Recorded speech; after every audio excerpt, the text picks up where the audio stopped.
Wait, no, hang on 1 second. We are live, everybody. It is Monday, July 14th. Never mind. All right, guys. So today we're talking about, I saw this article about Credo Beauty. Cory, you spoke to the team over at MOB Beauty. They're doing something with Pact where they're recycling their individual containers. And really impressive. Yeah, pretty interesting. But we want to talk about how that's not really the answer, right? That's not what we're looking to do. But recycling that pump specifically, like recycling their packaging, isn't the answer. But it does kind of beg the question as to what happens to small format packaging waste, right? And what could brands actually do better? So before we get into that and talk about how to design packages more sustainable and what these guys are doing, we got Cory Connors, host of Sustainable Packaging Podcast. You guys hit good morning 100,000 today. Yeah. Amazing. Congrats. Thank you. I want to thank you guys for motivating me to start that podcast. It's been an incredible journey. Yeah, amazing. And we've got Adam Peak, who is teaching a geography class this morning. Yeah. Got my Bluey sweatshirt on. I got my dog. This is Jovi. You can't hang up. You can't just cut Jovi out.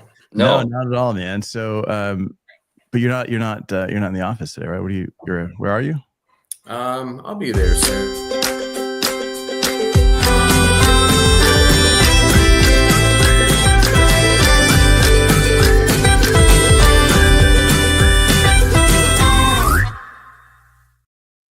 Yeah, and that's where I got the hoodie from, was Walmart. just walked by it too many times, and I was like, you know what? I got to buy it. I need to own this Bluey hoodie. Nice, man. Nice. All right. It wasn't geography. It was the birds of Utah.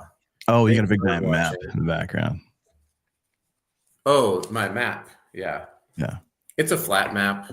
I won't get into it, but if you go on YouTube, just look it up. Flat map. Yeah, the Earth. Oh, never mind. I get it. Yeah.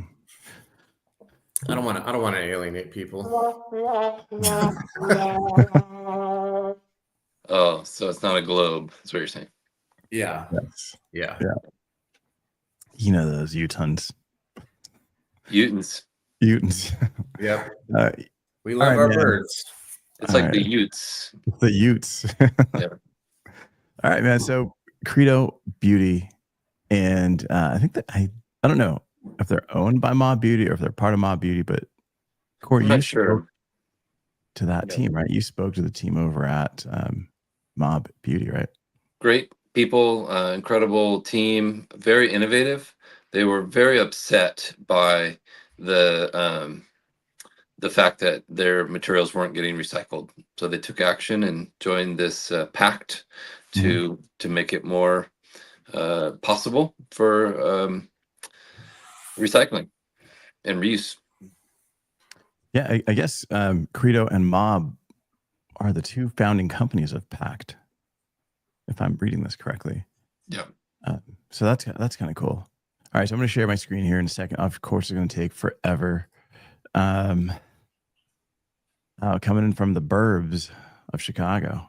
Hey, Brian. Rocking the suburbs. You know what they eat in the burbs? A lot of beans. A lot of beans. You ever see the burbs? Hang on, back. That is good. That is a good movie. Oh man, great movie. Amazing movie. All right, so this is the Credo Beauty website. Here's what they do that's really awesome. One, they kind of give you a full breakdown of how to recycle your empties. So mixed materials, disposal, return it to the Pact. So Pact is, you can go to Nordstrom, you can go to Saks Fifth Avenue. They've got 3,000 of these bins and you can just drop it off. So interesting. Yeah. It tells you it's mixed material, it's plastic, stainless steel, pretty cool. Then you go over here, the cap, it's number 5, plastic, so you can return that to Pact as well. These are the materials that the mixed is going to be difficult to recycle, difficult to separate. It'll go to landfill, so they're collecting it so they can break it down. And then the bottle itself is aluminum and tells you to dispose it in the curbside. Now, what's kind of cool is if you go through all this, I mean, the actual level of education for consumers on here is pretty damn amazing. If it's, explaining if it's smaller than a fist, you can't put it curbside. It tells you all the different things, everything else that they'll take. So dental floss containers, toothpaste tubes, same thing. Plastics 1, 2, 3, 1, 2, and 5, as long as it's larger than a yogurt cup or a fist. And they give you it's super helpful. Now, I don't know if the packaging itself directs you back to the site, but it kind of, it tells you all the different brands that are using the plastics and everything else that's happening with Credo, which is pretty cool. This is the article. You can check it out on trellis.net, how they created new packaging from these bits. You can see here, these are the bins, and of course, all the trash that you typically see. So the team from MOB Beauty used to work at MAC Cosmetics, and they had that back to MAC program. They should have gone with Return of the Mac. That's what I said, and they didn't understand the reference, so we stopped there. Yeah, but you ended the interview right there. It was only a 3-minute podcast, but the 90s rap references are just like mob deep over here. Mob deep, mobbing. So they were, I think they were disappointed with how the MAC cosmetic team didn't really embrace that back to MAC program enough for their liking. So they started this new company and started on their own. Now, the coolest thing about MOB is a lot of their packaging is actually curbside recyclable. And they have some really innovative refillable trays, or what, I don't know what you call that, to make up with all the compacts. It was the wrong group to be. Not my thing. I apologize to people. I spent years in beauty. So they do, So you got your compact, you've got your pressed powder pan inside. That stuff is removable. It's got in a little aluminum tray. I've even seen them made out of bamboo, so that it'll just biodegrade because they're too small to recycle. Right. Interesting. All right. So Mac had a program.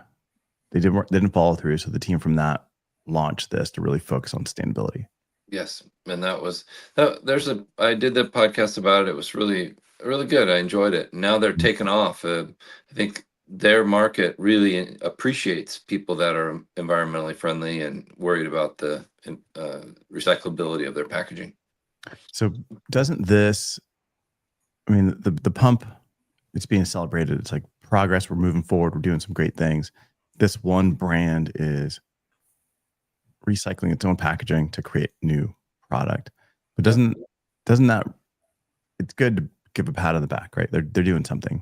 I think it has to start somewhere. And these programs, although small and you just not incredibly scalable yet, until these larger brands get on board.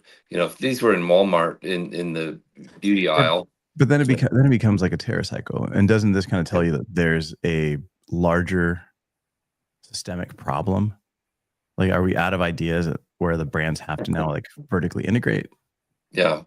Well, I would steer you towards a company like Nora Beauty. They are out of Mexico, and they have totally recyclable packaging. It's all made from metal and aluminum materials. And so they have figured out a way to do plastic-free packaging that's totally recyclable. So I think that proves that it's possible. But is it big enough? They're a startup. They're a new company. No. Is the packaging big enough?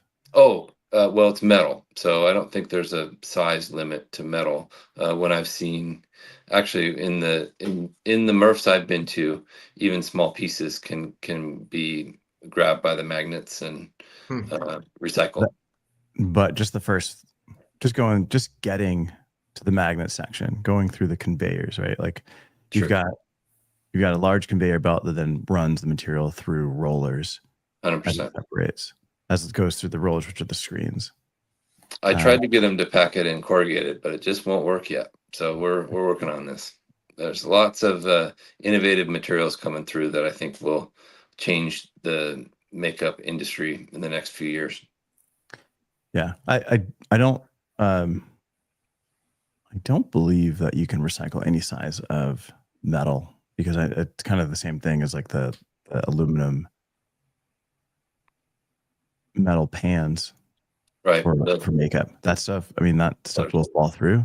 I know there's been people that makeup brands that will tell you to take those pans out and then drop them into your aluminum cans, like soda cans, Right. to get so that it gets recycled. Otherwise, it just gets filtered out and goes to landfill. That's But a it's great also tip. but again, kind of to the point, the size of the packaging, if it's too small, whether it's metal or plastic, it won't get recycled. It won't make it through the process. Very true. I heard something interesting this morning. I was talking to a person in sustainability, been in the CPG sustainability for a long time. And he said, there's been a dramatic shift in sustainability with packaging. It's shifting away from material science and engineering and has become more regulatory, legal. Yeah. And he said it's going to be really fascinating to follow over the next few years, because he's not sure if the people who used to get into it were like these stories, right? Like Right. more altruism, you have more like first market advantage, like people are going to spend more on sustainability.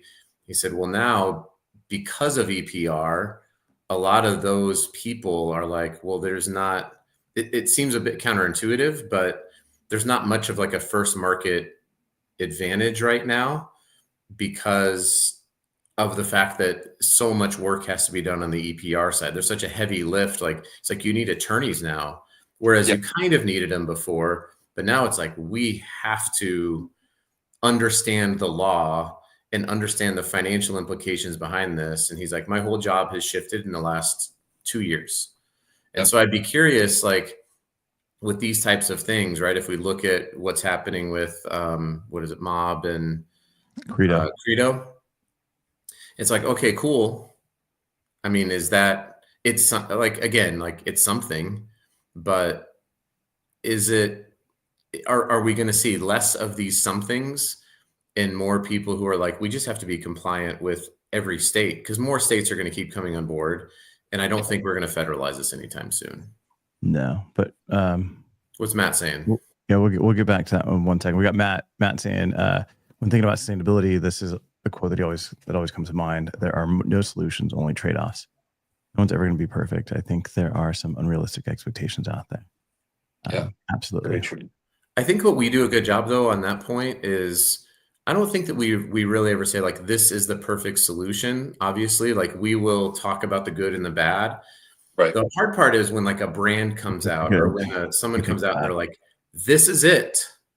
Right. That's where we tend to push back, right? It's like, it's a part of the solution. It could be a part of the solution. It's great. One thing that is positive. It's a positive step. Mm-hmm. Yeah. With regulation though, here's the problem. It doesn't always go in the same direction. It doesn't always move you forward. As an example, there's a big push in like shopping bags, like retail shopping bags, right, and move into monomaterial packaging, right? So the shopping bags are made out of paper. Brands are moving out of plastic into these things. The handles were typically like a satin or a rope that was like poly based. So really those handles had to be torn out in order to be recycled. So brands started moving into like paper handles. Like there's knitted paper handles or like super soft handles. I don't know if I have any next to me, but and that was progress, because now bags were 100% being able to be recycled. Then there was this anti-dumping stuff that came on board about a year ago. Yeah. And if you brought in paper bags from a few different countries, it was like 140% fines that you were getting hit with. That was pretty devastating. I remember that. It was nuts to a lot of people. And for brands to get around that, the stupid simple thing that they could do was just go to a poly ribbon handle. So going back, I know I talked to the team over at MoMA at the Museum of New York, and they're like, it took us 3 years to get to a paper handle, and now we got to go back to plastic. Mm-hmm. And it's like, that doesn't help. you know, there's progress, and then it's like a step, like 2 steps back. Right. Yeah, regulations aren't always going to help, obviously. I don't think that but the point was whether, you know, like we're talking about this thing with Credo, and it's like this is more, it's useful for Credo. Right. Right. Exactly. Like it's good for Credo. What's the scalability? I don't know. And sometimes we do get hung up on like, well, can this really take off? It's like, well, I don't know. But if you're the folks at Credo and MOB, this is cool. I'm glad that they're doing it. I'm glad their consumers want to get into it. On a general point, though, around sustainability, based on my conversation from this morning, it's like, will we see fewer of that because so many resources are being dumped into EPR and regulatory compliance right now? Right. You know, this person was saying like, I need data analysts and AI and finance people on my sustainability team. I never needed that. And lawyers, right? And lawyers, yeah. He's like attorneys, and so I just think it's, I think it's an interesting concept. And then the other point was the hidden cost of EPR, which is all of the tools and time and employees that didn't need to be there at first. So you have the EPR fees, and then you have all of the money that it takes to report the data and to collect it and report it and all this stuff.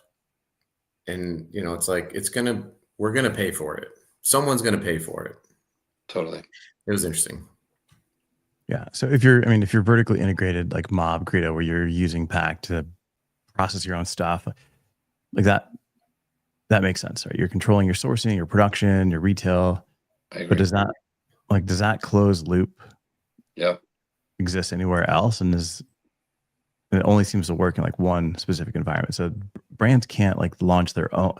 If every brand had their own collection, it wouldn't work. It doesn't. Yeah. It takes consolidation of resources, right? Yeah. I mean, could you imagine your going point to though, Evelio, isn't that the whole like TerraCycle? Like, isn't that what they tried to do? And yeah, no, that's exactly what they try to do. Chris is saying she's impressed by Live Botanics in the Netherlands, how they're redefining beauty and sustainability. To kind of dig in. I think the problem with some of those programs in the past have been the consumer has to take an extra step of shipping the product back somewhere, which is very difficult to do. It takes effort on that part. Now, if the program is in store and all they have to do is bring in their packaging materials when they go buy new stuff, and let's say they got 5% discount or 10%, or there was some kind of financial encouragement there, I think, and then they're already brand loyal, so they're gonna, you know, oh, I can get 10% off, great, I'll do that. I'll bring in all my old makeup containers, and that'll be very positive. Yeah, but it just gets so complicated, right? It's not just that in terms of just shipping product back. Like now you're now you're talking carbon emissions. Mm-hmm. So does that offset the material? Where does that cost go? Obviously, it costs me, or it costs the brand, which then costs me. I think that's why the store drop-off is so valuable, because the consumer's already going there, so there's no carbon footprint, additional carbon footprint, I should say. All they have to do is just bring it with them the next time and drop it in the bin, which is can be, and then they go buy their new material, which is great. Yeah, it's complicating something that I feel should be simpler. Oh, totally. The holy grail is you put it in the blue bin and you don't deal with it again. And the MRFs are getting to a point where they will be able to sort that stuff, I believe, in the long run with AI tech and all these new, but it's going to take billions of dollars and even sourced it. Not everything has value to be recycled again. And that's a challenge. Like we're trying to come up with new materials. Do you really want the lipstick tube that's made out of number 7 material? You know, I don't know. Probably not. That's the thing, is like there needs to be some simplification in packaging. Just look at some of the comments we got here. Stephanie, like in the grocery bags that have just like the serrated tops. Like that was super easy. Yeah. I don't know what happened to the old days when you used to wrap your school books and that stuff, right? Yeah. Well, My kids still do that. Yeah. Come down, Lisa Frank. That's right. Yeah, there's a great article on this topic, by the way, Stephanie, I think it was the New York Times, talking about the buildup of these, what is it, like a polywoven bag. Mm-hmm. Yeah, and I don't think it's off topic at all. Stephanie, I think that the idea was, hey, let's get to more reusable stuff, right? That was the concept. But what's the trade-off is like the non-woven reusable bags, or even the cotton totes, right? Like you look at the source of a lot of the cotton for those totes, and not all of it, but a lot of it comes from slave labor in China with the Uyghur people. And so it's like, and they need to be reused hundreds of times to be. Yeah. So again, I mean, we've covered this topic a lot. There's been a lot written about it, but it is still sort of like the Tropicana rebranding example that is often used. Like, this is the one that I think a lot of people go to around sustainability, is like the reusable bags versus just even an LLDPE bag. The sustainability of that, if you look at just basic LCAs, is pretty. The plastic bag is actually a lot better in most cases. And here's the thing. Nobody tells you that you can only use that bag once. Right. Yeah, most people reuse them several times. Yeah. No, but even just like an LDPE bag, you go to the grocery store, you use that, and then you toss it. Like, you can always bring that back to the grocery, reuse it. You can continue using it more than once. Yes, you can pick up dog poo with it, but that's just like one pause before it goes. Now you can't even take that back to the grocery store. I mean, you could, but when they went to those reusable bags, sales of trash can liners spiked dramatically, because that's what most people would use them for, right? Use the Target bag for your guest bathroom because it's fancier, and you use the Walmart bag for your personal bathroom because it's more inexpensive. Dude, that's right. You're looking at my trash cans. No, but that's the thing. And then everybody had way too many reusable bags. Yep. But from the brand perspective, it's like, hey, we're doing our part. We're giving you a reusable bag. Now, if you as a consumer aren't doing your job and reusing it, then it's not our fault. Yeah. Reusable packaging doesn't work if you don't reuse it. It just doesn't. Yeah. Looking at Matt, it says, so he's asking, what are good examples of true sustainability versus just environmentally friendly? I think true sustainability is like the thing that I think about, weirdly enough, is like bath bombs. So if you go to the bath bomb, like, you can literally just like put a little tiny UPC code on a bath bomb and have nothing, right? Like, that's it. Just no packaging. To me, that's like kids get those as gifts in clamshells sometimes.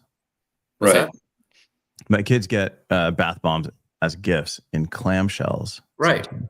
So that's unnecessary. Like, to me, it's like, that's unnecessary, right? If you can have just some like little paper bags there, and they just take it out of a bin and stick it. So when I look at sustainability, I usually start with like reduction. So no packaging is elimination of truly sustainable packaging, as much as that sucks. That's because everything else is going to be waste, right? What's Evelio's phrase? On a long enough timeline, it all ends up in the landfill. Right? Yeah, exactly. So that's how I look at it. Just limit the amount of packaging that you need. That's the best thing you can do. Yeah. Looking at John Gregory, all they have to do, again, same thing, right? Brands just put the stuff out there, and if the consumers don't use it, then it's your fault. Jonathan McGee. Oh, that's a good point. Yeah. Discussing recycling plastic, shouldn't we first, or simultaneously at least, identify the type of plastic that that should not be circulated? This isn't as easy as I think from a consumer, from a CPG perspective, we can. It's when you start getting into all of the industrial plastics, you start looking at all of the medical device plastics that are out there. You're talking about a timeline of 7 to 10 years in some cases, just to change out from one material to another. And I think I mentioned this before, but I was talking to a gentleman on my podcast about it. He's like, when you're transporting human organs, one day is literally life or death. Like you cannot. How many human organs are you transporting? Like when it comes to you and your personal. He's got quite a few in his. Yeah, don't worry. Why are you judging? I feel judged right now. Don't that's you? Creepy. Don't ever say that. But like so for example, but even I think to Jonathan's point, like if we just look at our home and what we're buying, like why do we have to have so many different plastics? Yeah. No human organs here other than the ones I carry myself. No, but what I'm saying is you can't just get these plastics out of the supply chain because there's uses that we don't know about. I mean, there was a company that told me point blank, they were like, you would not believe how many dead bodies are in the bottom of commercial planes because they're just being flown in boxes, in packaging all around the country. And that was their job.